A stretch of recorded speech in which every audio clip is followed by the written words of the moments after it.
Despite the calls for his resignation, U.S. Senator Roland Burris will return to Washington, D.C. this week. But as he prepares for his trip to Illinois, congressmen use the Burris controversy to push their plans for a special election.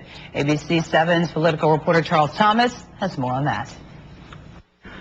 The two Republican congressmen began their joint news conference on the subject of food safety, but they ended the event focused on the desire of either or both to run for an Illinois United States Senate seat in a possible special election. Anytime a United States Senate seat appears before you, it's something you take a long, slow look at.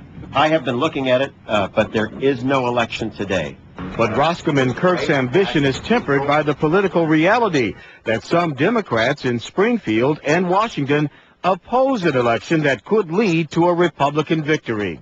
There is not a scheduled special election for the United States Senate, and the reason for that is that the Democratic Party and their leadership in Springfield put their party before their state, they put their party before their country.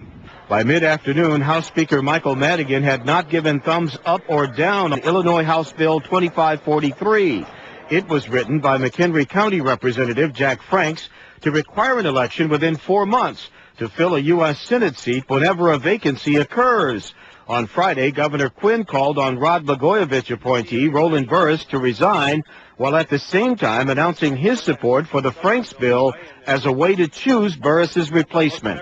With the governor coming on board, I think it gives the bill more credibility, and I think the speaker is going to listen, and I do think he will compromise on this.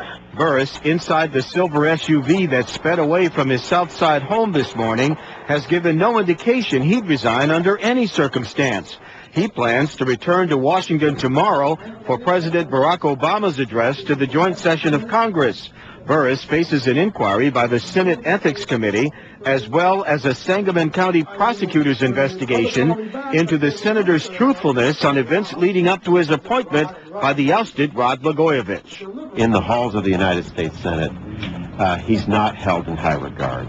He has little influence and cannot carry the agenda of our state. Charles Thomas, ABC 7 News.